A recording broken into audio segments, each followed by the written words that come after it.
현재 전 세계는 백신 확보 전쟁에 돌입한 상황입니다. 이 가운데 각 국가들은 가장 좋은 백신을 확보하려고 제약회사들이 제시한 백신을 분석 중이며 선진국은 화이자, 모더나 백신 접종을 시작한 상황입니다. 그런데 이 와중에 중국 백신 소식이 들려옵니다. 그동안 중국 백신은 브라질, 페루 등에서 임상이 진행되다가 중단된 적이 있습니다.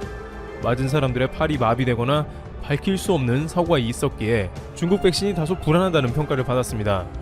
그럼에도 불구하고 중국 백신은 남미나 아프리카를 중심으로 수출 계약이 수억 도스 이상 진행되었으며 조만간 대규모의 접종도 시행될 것으로 보입니다. 미국과 유럽을 비롯한 선진국들은 그러나 중국 백신은 백신으로서 가치가 현격히 떨어진다며 외면합니다. 중국 백신은 이미 각종 의학 저널에서도 러시아의 스푸트니크5 백신과 함께 백신 효용이 떨어진다면서 일부 학자들은 피해야 하는 백신이라는 의견을 제기했죠. 그런데 그러다가 결국 아프리카에서 다소 큰 규모의 사건이 일어났다고 전해지고 있습니다. RFA 자유아시아 방송에 따르면 앙골라에서 현재 중국 백신을 접종한 중국인 근로자들이 대거 코로나에 감염되었으며 앙골라 당국이 비상사태에 돌입했다는 것입니다. 물론 이는 앙골라 전체가 중국 백신 접종을 시작한 것과 관련된 것은 아니나 앙골라 지역사회에 코로나가 급격히 퍼질 수 있음을 우려하고 있는 것입니다. 또한 앙골라와 같은 아프리카 지역은 1대1로 등 중국과 하는 사업이 많아 중국 백신 계약을 했을 가능성이 매우 높기에 촉각을 곤두세우는 것이겠죠. 최근 중국 사회에서는 중국으로 파견하는 자국의 노동자들을 대상으로 중국의 시노팜의 백신을 접종하게 한 다음 출국시키고 있습니다. 이것은 해외로 떠난 노동자들에게 필수사항인 것입니다. 그런데 이 노동자들이 들어간 앙골라에서는 지난 12월 4일부터 17명의 중국 노동자들이 감염되었으며 이들은 모두 시노팜사의 백신을 맞고 아프리카에 입국했던 것입니다. 앙골라에 있는 중국인들은 이에 관해서 노동자들이 시노팜 백신을 접종하고 들어왔는데 코로나 감염이 되자 이를 중국 당국에 보고도 제대로 못하고 있다고 전합니다. 아프리카 앙골라에는 제대로 된 음압실이나 병원이 구비되어 있지 않기 때문에 신속하게 당국과 연락하여 중국에서 치료를 받던지 어떠한 조치가 있어야 함에도 중국 당국에 알릴 수가 없다는 것입니다. 만약 이러한 일이 언론에 의해 공공연하게 알려지게 되면 중국 백신에 대한 불신이 높아지게 되므로 중국 내에서는 자국 백신 부작용 관련한 정보를 모두 차단했으며 중국 내에서 검색도 안되고 관련 게시물은 삭제되는 것이죠. RFA는 세르비아에서도 이와 동일한 사건이 일어났는데 400명 근로자 중 300여 명의 근로자들이 확진이 났으며 직원들끼리 시노팜을 맞고 세르비아에 갔는데 그래도 감염이 되었다면서 서로 주고받는 채팅을 캡처한 화면이 중국 SNS에 올라갔지만 곧 차단되었다고 전했습니다. 채팅 내용은 왜 위험한 세르비아 같은 곳에 갔냐고 묻자 백신을 맞아서 코로나에 안 걸릴 줄 알았다는 내용으로 중국 당국은 해당 내용을 허락할 수 없었다고 합니다. 한편 주 세르비아 중국 대사관은 근로자들이 코로나에 감염된 상황에 대해서 그들은 백신 접종 절차를 제대로 지키지 않았고 방역 수칙도 무시했으므로 백신이 효과가 무력화되었다고 전하고 있습니다. 그러나 다양한 한국의 누리꾼들은 중국 백신이 항체를 제대로 형성시키지 못하는 백신임이 드러났다며 400명 중 300명이 감염되는 것은 사실상 백신으로서 아무런 효과가 없다고 봐야 한다고 입을 모으기도 했습니다. 과학자들은 백신이 최소 75% 이상의 효과를 나타내주면 매우 효과적이며 집단 면역이 가능하다고 밝히고 있습니다. 하지만 이러한 정보를 모르는 중국에서는 정반대로 수많은 사람들이 웃돈을 주고서라도 암암리에 시노백이나 시노팜 백신을 맞기 위해서 몰래 거래를 할 정도로 백신의 인기가 매우 높다고 전해집니다. 왜냐하면 철저한 정보 통제로 인해서 중국 백신은 부작용이 없으며 코로나 감염도 안 된다는 식이기 때문에 특히 해외에서 근무하는 사람들이나 유학생들은 중국 병원을 통해 백신을 밀반입하여 몰래 접종하며 다시 해외로 떠나는 것을 선호한다고 합니다.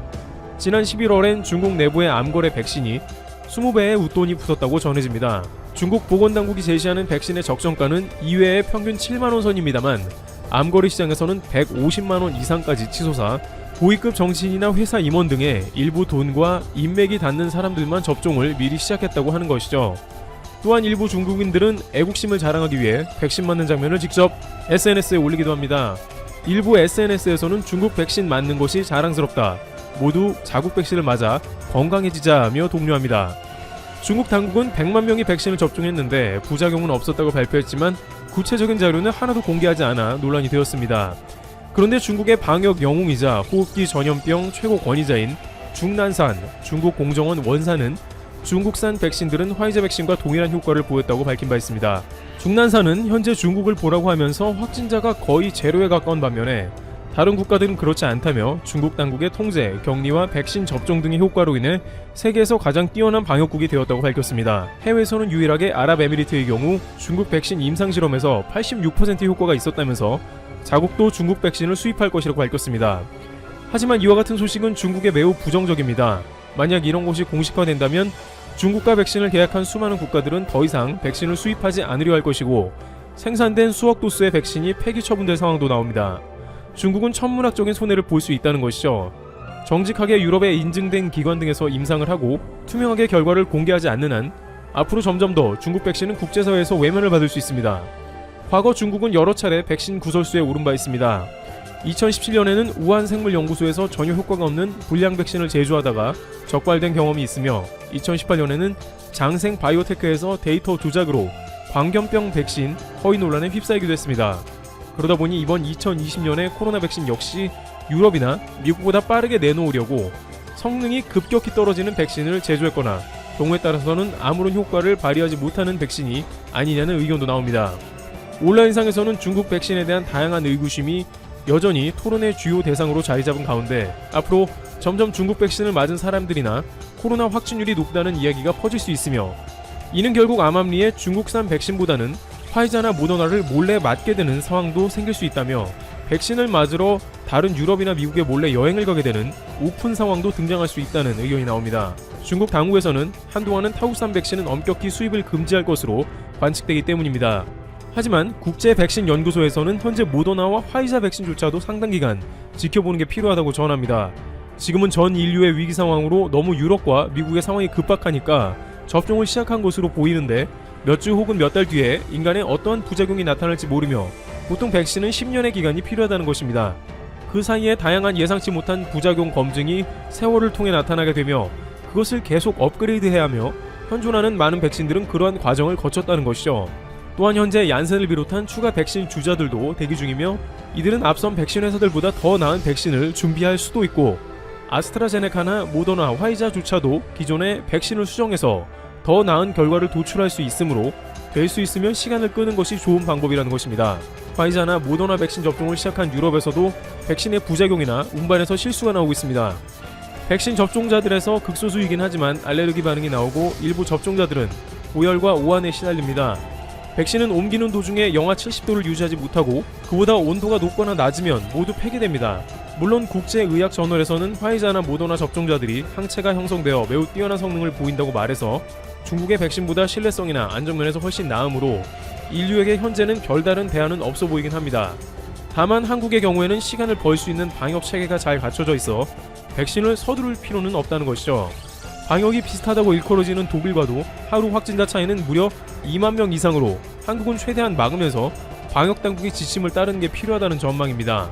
다만 자영업자들이 너무 고통받는 상황이 나오기 때문에 최대한 백신 접종 시기는 적절하게 조율해야 할 것입니다. 이와 같이 현재 중국의 백신의 효과가 서서히 다방면에서 드러나는 게 아닌가 하는 정황들이 등장하고 있습니다. 물론 이러한 것은 아직 객관적인 증거는 아니라서 중국 백신의 효과는 여전히 오리무중이긴 합니다만 선진국을 비롯한 한국에서는 중국의 다른 백신에 무게감을 두며 백신을 기다려야 한다는 의견이 나옵니다. 테이블튜브 여기서 마치겠습니다. 감사합니다.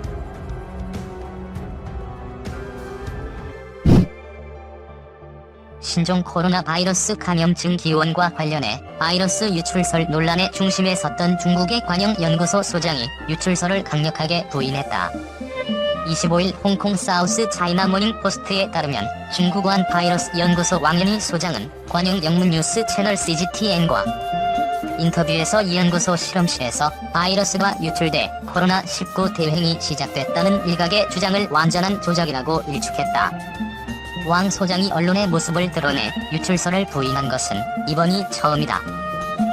우리는 지난해 12월 30일 이 바이러스의 샘플을 처음 접했으며 이후 연구를 통해 코로나19 바이러스라는 것을 알게 됐다며 그전에는 접촉한 적도 연구한 적도 보관한 적도 없다고 주장했다.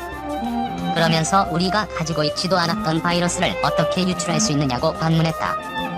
우한 바이러스 연구소는 에볼라 바이러스 등 치명적인 병균을 연구할 수 있는 중국 내 유일한 생물 안전 4급 실험실로 코로나19의 진원지로 지목된 우한 화난 수산시장과 멀지 않은 곳에 있다. 이로 인해 이 연구소에서 인공적으로 합성된 코로나19 바이러스가 유출돼 확산했다는 소문이 끊이지 않았고, 도널드 트럼프 미국 대통령과 마이크 폼페이오 국무장관 등도 그 가능성을 시사했다. 특히 이 연구소 연구팀이 발견해 지난 2월 국제학술지 네이처에 발표한 박쥐 코로나 바이러스가 코로나19와 96.2% 유사성을 가진 것으로 드러나면서 그런 의혹을 키웠다. 이에 왕 소장은 RATG13이라는 바이러스가 코로나19와 게놈 유사성이 96.2%라는 것은 맞다며, 하지만 일반인의 눈에 96.2% 유사성이 대단히 의미 있는 것으로 보이겠지만 유전학에서 3.8% 차이는 엄청난 차이를 의미한다고 지적했다. 또 현재 우한 바이러스 연구소가 보유한 살아있는 바이러스는 3종으로 이 중 코로나19와 유사성이 가장 높은 바이러스도 그 유사성이 79.8%에 불과하다고 밝혔다. 왕 소장은 과학자들은 세계 각지의 야생동물이 어떤 바이러스를 가졌는지, 코로나19와 유사성이 높은 바이러스는 어디에 있는지 등을 아직 알지 못한다며, 코로나19의 기원을 찾는 것은 과학자들이 데이터와 사실에 근거해 판단해야 한다고 강조했다. 한편 왕 소장의 초고속 승진이 고의 죽인 남편의 덕을 본 것 아니냐는 의문도 제기된다고 명보는 전했다. 올해 39세인 왕 소장은 2004년 베이징 대학 생명과학원을 졸업한 후 미국으로 유학해 석사 학위를 취득했으며, 이후 우한 대학 생명과학원에서 전임 강사, 부교수 등을 거쳤다. 2012년부터 우한 바이러스 연구소에서 근무했으며 2018년 불과 37세의 나이에 연구소장으로 승진했다. 명보는 왕 소장의 초고속 승진이 우한대학 부학장이자 전국인민정치협상회의 상무위원인 남편 수흥빈과 관련 있는 것 아니냐는 의구심이 커져 있다고 전했다. 중국, 미국의 코로나19 보상기구 일축 4달 안 두려워.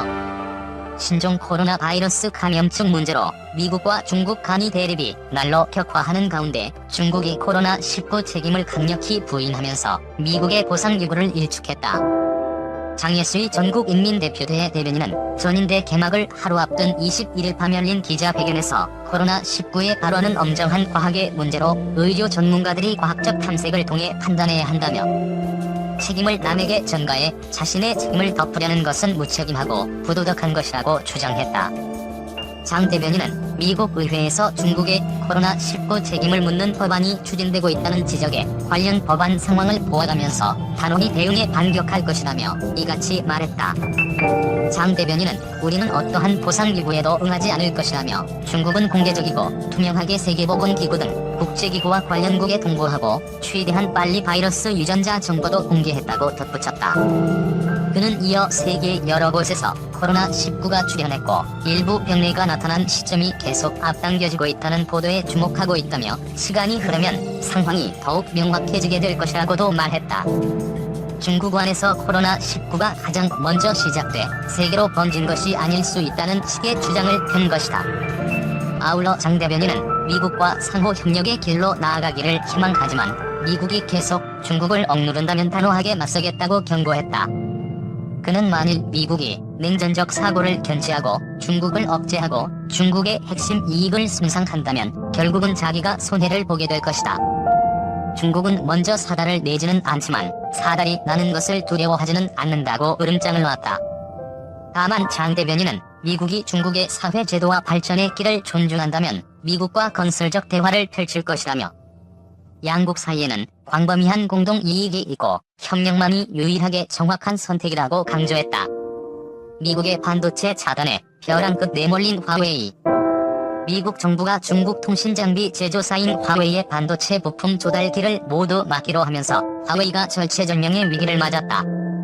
미국 상무부가 15일 발표한 제재 방침에 따르면 제3국 반도체 회사들도 미국 기술을 부분적으로라도 활용했다면 화웨이의 제품을 팔 때 미국 정부의 허가를 받아야 한다. 전에는 미국을 제외한 다른 나라의 반도체 기업들은 미국 기술 활용도가 25% 미치라면 자유롭게 화웨이의 제품을 댈 수 있었는데 이제 이런 샛길까지 완전히 막아버린 것이다. 업계에서는 미국의 제재 강화가 화웨이와 대만 TSMC와의 협력 고리 끊기에 초점이 맞춰졌다고 분석한다. 화웨이와 TSMC의 협력 고리는 반도체를 스스로 생산하지 못하는 화웨이의 아킬레스건이었다. 작년 5월부터 시작된 미국 정부의 제재로 화웨이는 퀄컴 등 미국 반도체 기업들로부터 애플리케이션 프로세서 같은 핵심 반도체 부품을 구하기가 매우 어려워졌다. 이에 화웨이가 꺼내던 비상 타이어는 자체 반도체 설계자 회사인 하이실리콘이었다. 하이실리콘은 스마트폰의 두뇌인 AP 등 다양한 반도체 부품을 설계할 수 있는 능력을 갖추고 있다. 그러나 하이실리콘은 설계 전문 회사로 반도체 생산 공장이 없어 대부분의 제품 생산을 TSMC에 맡겼다. 따라서 강화된 제재를 근거로 미국이 TSMC와 화웨이의 추가 거래를 승인하지 않으면 화웨이의 반도체 공급망은 사실상 붕괴하게 된다. 중국의 파운드리 산업 수준은 아직 낮은 편이어서 중국 업체들로부터 필요한 반도체 부품을 조달하기도 어렵다. 중국에서 가장 기술력이 앞선 파운드리 업체인 SMIC조차도 세계 파운드리 1, 2위 업체인 TSMC나 삼성전자와는 기술 격차가 매우 크다. 화웨이가 최근 내놓은 플래그십 스마트폰에는 하이실리콘이 설계하고 TSMC가 찍어낸 칠인 980AP와 바로 5005G 모뎀 칩셋 등이 장착됐다. 이들 제품은 최첨단 7나노미터급이다. 14나노미터 이상 생산 시설만 있는 SMIC는 이런 첨단 부품을 만들 수가 없다. 회로 선폭이 좁을수록 작은 크기에도 더욱 강력한 성능의 반도체 부품을 만들 수 있다. 플래그십 스마트폰 개발 경쟁 과정에서 초미세 공정으로 만든 반도체 부품이 절대적으로 필요한 이유다. 화웨이가 TSMC와 거래가 막혔다고 삼성전자 등 다른 파운드리 업체를 찾아가는 것 역시 사실상 어렵다. 화웨이의 쉬즈진 순환 회장은 지난 3월 미국이 만일 반도체 공급을 추가로 막는다면 한국의 삼성전자나 대만 미디어텍 등에서 오지 칩을 조달하면 된다고 큰 소리를 쳤다. 하지만 세계의 거의 모든 반도체 업체들이 미국의 반도체 설계 소프트웨어와 하드웨어 장비를 일부라도 사용하기 때문에 미국 정부는 언제라도 이번 추가 제재를 근거로 거래를 막을 수 있다. 실제로 화웨이가 첨단 미세 공정 반도체 부품을 조달하기 어렵게 되면 플래그십 스마트폰 시장에서 급격히 경쟁력을 잃게 될 가능성이 있다. 미국 정부는 이번 제재가 화웨이와 TSMC 간고리를 겨냥한 것임을 숨기지 않았다. 로이터 통신에 따르면 키스 크라크 국무부 경제차관은 기자들에게 TSMC 매출의 10에서 12%가 중국에서 이 대부분이 화웨이에서 나올 것이라며 그들은 허가를 받지 못할 때까지 거래가 제한될 것이며 보장은 없으며 그렇게 될 것으로 기대하지도 않는다고 밝혔다. 반도체 수급 차질은 화웨이의 본업인 이동통신 중계기 등 통신장비 사업에도 큰 부담을 줄 수 있다. 중계기 등 통신 장비는 소형 장비인 스마트폰처럼 첨단 미세 공정 반도체가 적게 필요하기는 하지만 역시 적지 않은 첨단 반도체 부품이 필요하다. 아울러 미국의 이번 조치가 비메모리 반도체 외에도 디램